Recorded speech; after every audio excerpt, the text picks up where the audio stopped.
हम पढ़ने वाले हैं क्लास 7 का चैप्टर नंबर 2 और वो है एन एलियन हैंडबुक का सेकंड चैप्टर जिसका नाम है ब्रिंगिंग अप करी। और ये कौन सी क्लास का है? 7th क्लास का। तो चलिए हम इसके चैप्टर को पढ़ लेते हैं। और इधर पे हम सबसे पहले क्या पढ़ते हैं? ऑब्वियसली नोट्स ही पढ़ते, तो हम नोट्स पढ़ेंगे।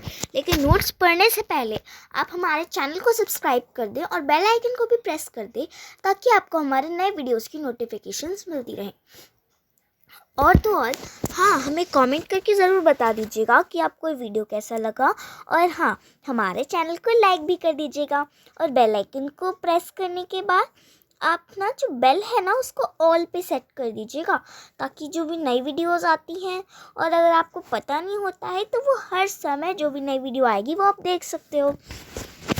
तो चलिए वीडियो को एंजॉय करते हैं। करी, अ 5 month old baby elephant, lived and grew up with his 9-year-old friend and keeper. Curry don't eat much, just about 16 kilogram of delicious twigs a day. तो अब हमारे पहले जो नोट है उसका क्या मतलब होता है हम बता देते हैं कि पहले वाले नोट का क्या मतलब है। करी कौन है?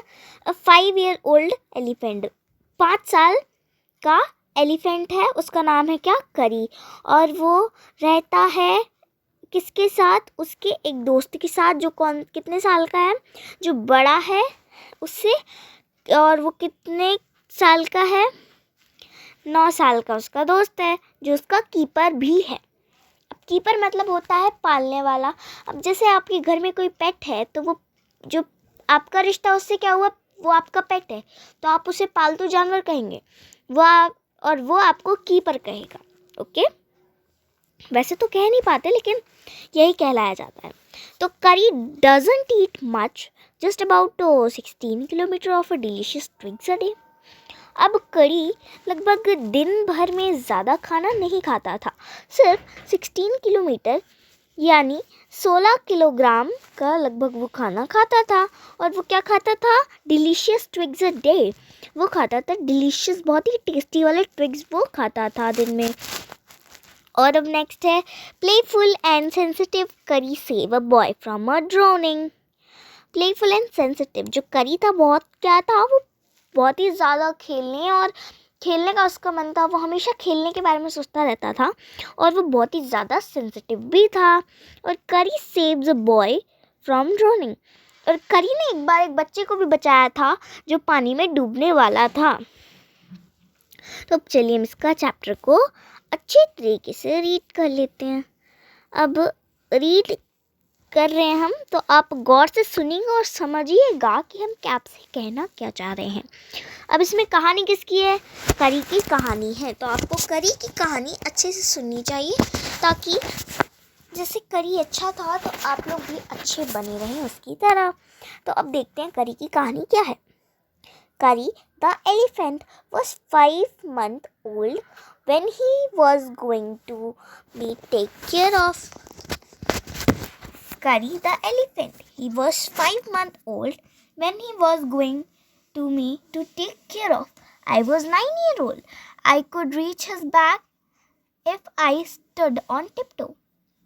इसका मतलब है करी जो एक एलिफेंट था वो 5 महीने का था और लगभग जब वो लाए थे कितने का था? 5 महीने का था। धीरे धीरे करके वो कितने साल का हो गया? 5 साल का भी हो गया था। वो 5 महीने का जो एलिफेंट था वो लोग उसे लाए थे टेक केयर करने के लिए, उसकी देखभाल करने के लिए उन्होंने उसे पाल लिया था। वो तब जब वो लाए थे उसका नाम उन्होंने रखा करी और वो लगभग 5 महीने का था। और जिसने पाला था ना, जिसने पाला था, जो उसका मालिक था, वो तब कितने साल का था? 9 साल का था।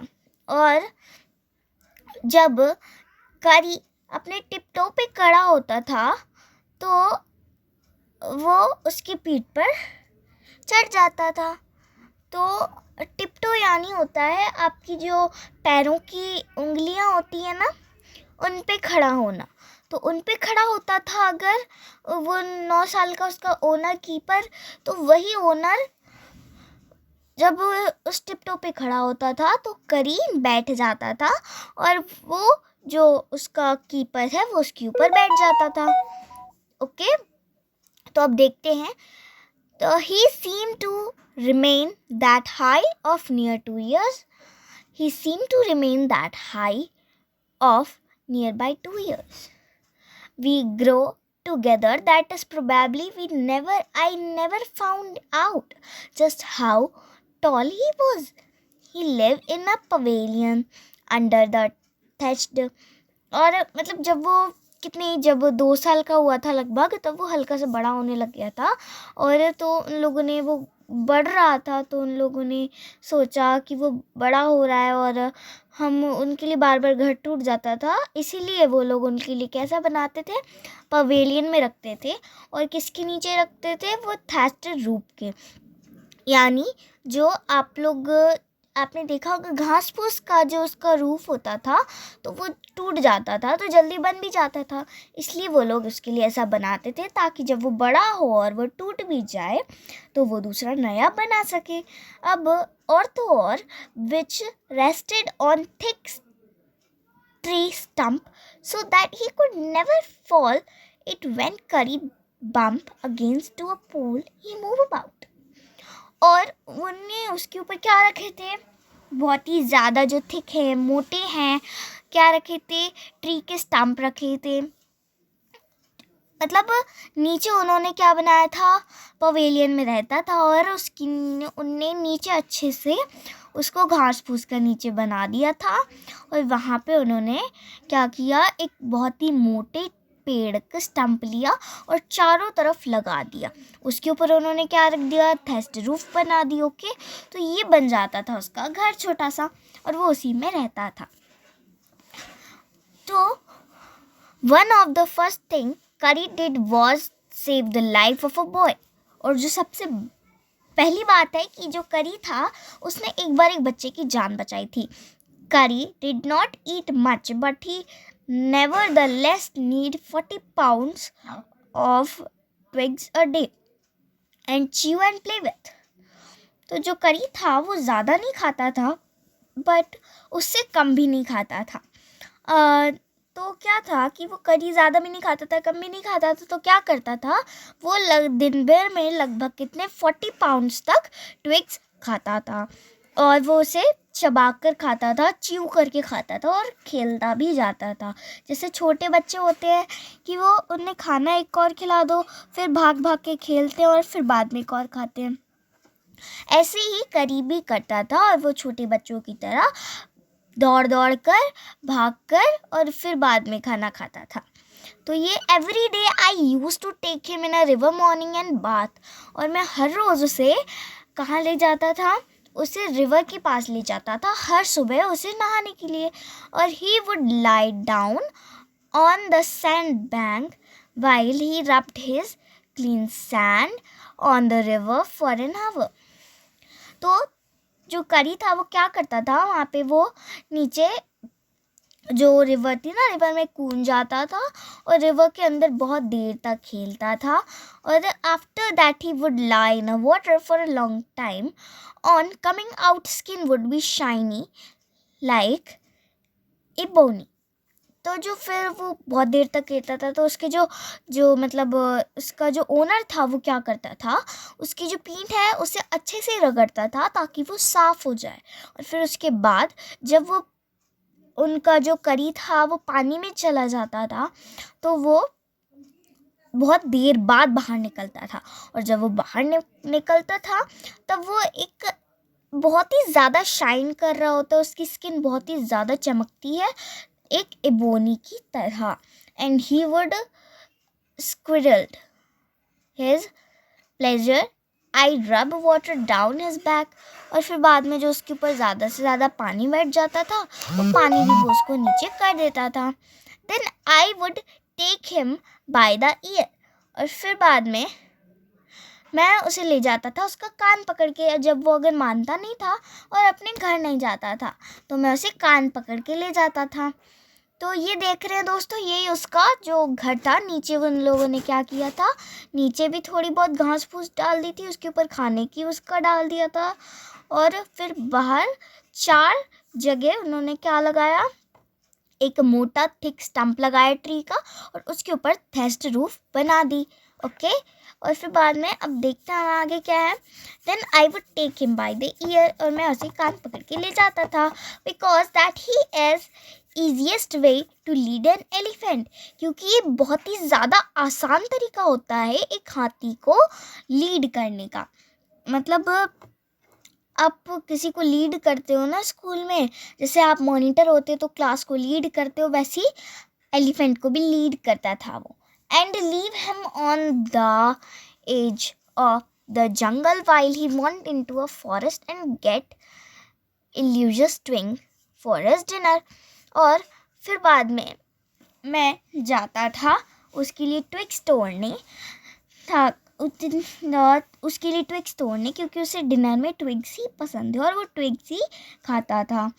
और one day he was a very sharp hatch to cut down these twigs. और एक बार क्या हुआ, जो वो काट रहा था ट्विग, तो वो बहुत ही ज़्यादा शार्प था, जो ट्विग था वो बहुत ही ज़्यादा शार्प था। It takes half an hour for sharpen the hatch because the twigs multiplied and elephant will not touch it. क्योंकि जो बहुत ही ज़्यादा शार्प था और बहुत ही ज़्यादा मोटा था, तो जो मतलब उसको आधा घंटा लग गया उसे पतला करने में, उसके टुकड़े करने में और उसे शार्प से ठीक करने में। क्योंकि अगर वो उसे शार्प नहीं करता, पतला भी नहीं करता, तो जो उसका हाथी है यानी करी है वो टच भी नहीं करता और ना ही वो ट्विग्स खाता। It was not an easy job to get twigs and sepals for curry। ये बहुत ही ज़्यादा आसान जॉब नहीं होती है ट्विग्स और सेपल्स करी के लिए ढूंढना। मतलब ये बहुत ही ज़्यादा आसान नहीं होता है किसी भी जानवर के लिए, जैसे करी के लिए कोई भी ट्विग्स या सेपल्स ढूंढने के लिए आसान काम नहीं होता है कि आप ढूंढने चले गए और आपको बहुत जल्दी मिल गया। पूरे जंगलों में ढूंढो तब जाके उसे वो सॉफ्ट ट्विग्स मिल पाती थी। And I had to climb all kind of tree to get the most delicate and tender twigs। और मैं हर एक पेड़ पर चढ़ता था, हर तरीके के पेड़ पर चढ़ता था, ताकि वह देख सकूं कि ये सबसे डेलिकेटेड, सबसे टैंगी ट्विग कौन सी है। And he was very fond of the young branches of the banyan tree which grew on his cadral of the leaf and branch। तो क्या था कि जो वो ना वेरी फॉन्ड ऑफ यानी young branch and banyan tree, और उसके घर के पास एक बहुत ही बड़ा बनियान ट्री भी लगा हुआ था और वो बहुत ही ज़्यादा बड़ा था। और उसमें उसके जो कैडल्स थे वो लटकते रहते थे पूरे time of the leaves, like a cattle of leaf, है ना। एंड ब्रांच, उसकी ब्रांच भी ऐसी लटकती थी। And has gathering some one spring day in March. और फिर बाद में वो सब कुछ इकट्ठा कर लेता था, तब वो थोड़ी सी जाकर उस बनियान ट्री की भी वो सेपल्स और ट्विग्स तोड़ लेता था और ले जाता था। और तो और फिर जब वो ले जाता था और फिर वो करी को खिलाता था और वो बहुत ही प्रेम से उसे खा लेता था। एक दिन क्या हुआ, स्प्रिंग का मौसम था, मार्च के महीने में, when I should heard Kari calling to me in a distance as he was still very young. तो एक बार क्या हुआ, मार्च के महीने में जो स्प्रिंग का मौसम चल रहा था, तो करी ने मुझे आवाज़ लगाई, थोड़ी दूरी पर था वो, उसने मुझे आवाज़ लगाई और वो बहुत ही ज़्यादा मतलब छोटा था तब, तो उसने मुझे आवाज़ लगाई। I call was more like that of the baby than the elephant. और उसने बिल्कुल जैसे बच्चे आवाज़ नहीं लगाते हैं, उसी तरीके से उसने भी उसे आवाज़ लगाई। I thought somebody was hurting him. और मैंने सोचा कि कोई उसे बहुत ज़्यादा परेशान कर रहा है, तो मैं करी के पास चला गया। So I came down from my tree and ran very fast to the edges of the forest where I have left him। तो मुझे ना, मैं मुझे ऐसा लगा कि कोई उसे परेशान कर रहा है, तो मैं उसके पास दौड़ा दौड़ा ट्री के वो जो सेपल्स और उसने जो वो इकट्ठे किए था ट्विग्स और वो सेपल्स, तो उसने वहीं छोड़ दिया, हाथों से उसके गिर गए और वह दौड़ा दौड़ा वहाँ चला गया जहाँ पे उसने करी को छोड़ा था। But he was not there, लेकिन वो वहाँ पर नहीं था। I looked all over but I could not found him. मैंने उसे पूरी जगह ढूंढा, पर मैं उसे देख ही नहीं पाया कि वो है कहाँ। I went near the edge of the water. फिर मैं नदी के पानी के पास पहुंचा and I saw the black something struggling above its surface. और फिर मैंने देखा कि कोई काले रंग की चीज़ जो है, काला रंग है अंदर, कुछ मतलब होगा कुछ, उसने सोचा कि कोई अंदर स्ट्रगल कर रहा है, कोई फंस गया है तो उसे मदद की ज़रूरत है, डूब रहा है। Then it rose higher and it is an trunk of my elephant. और फिर बाद में उसने जब अपनी सूंड ऊपर उठाई, थोड़ी ज़्यादा ऊपर उठाई, तो उसने देखा तो पता चला कि वो एक उसके हाथी यानी करी की ट्रंक है। I thought he was drowning, और मैंने सोचा कि वो उसमें डूब रहा है।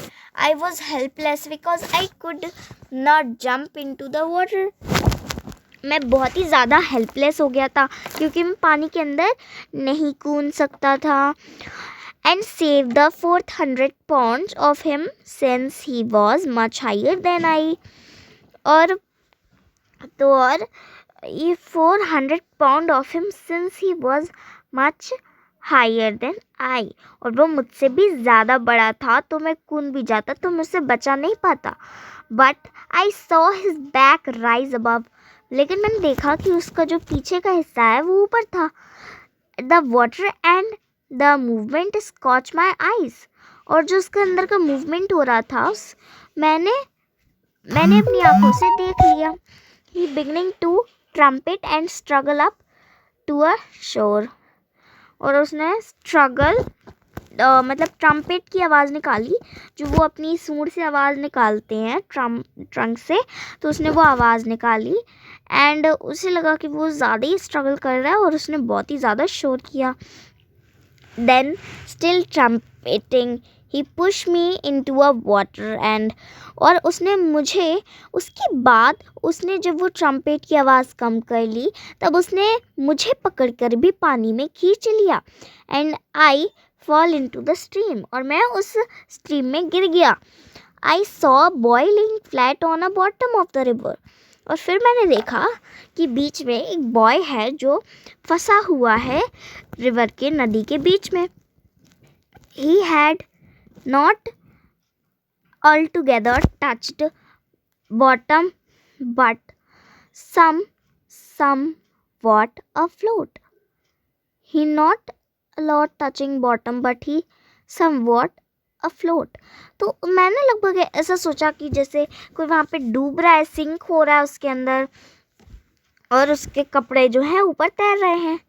I came to the surface of water to take my breath and there curry, और फिर एंड देयर करी वो स्टैंड। सो क्या हुआ कि मैं पानी के अंदर से थोड़ा बाहर आया ताकि मैं सांस ले सकूं, और मैंने देखा कि करी वहाँ पर खड़ा हुआ है।